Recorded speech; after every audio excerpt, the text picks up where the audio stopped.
Ug sa atong mga bay diha sa Bohol, gisugdan karong adlaw ang 2026 sa Ulog Festival sa Tagbilaran City aron magpasalamat kang St. Joseph the Worker. Kadungan ani ato na lang sad kumustahon ang presyo sa lana karon diha sa Bohol.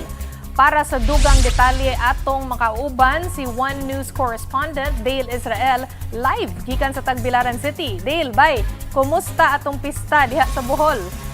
Ay hapon diyan City. Kita karon diri sa Friendship Park sa Tagbilaran City dinhin sa Bohol.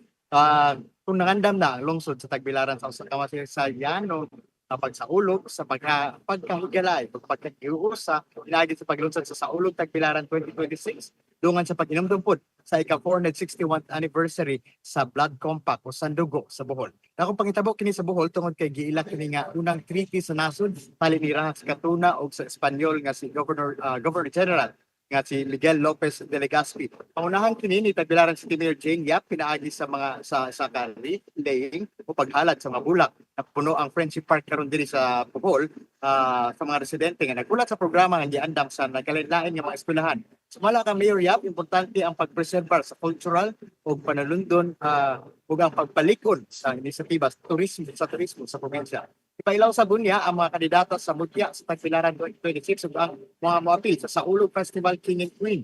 Ikan niyaning mga kalihukan, doon na usap kan nakalinya ng mga sports events, street dance competition, ritual showdown, hangtod April 26. Doon na usap padispo sa mga pigo sa gugma, nga gitawag niyo Maoy sa Mayo. Samtang sa taliwala sa kalipay dinhi sa Tagbilaran City, anay padayong pagsaka sa presyo sa petrolyo niabot sa 82 hangtod 84 ang mga presyo sa diesel og nasa 71 to 72 pesos ang gasoline sa among paglibot dinhi sa Tagbilaran City. Apan bisan pa niya ang mga pagtaas sa presyo, padayon na gihapon ang selebrasyon alang sa mga taga-Tagbilaran.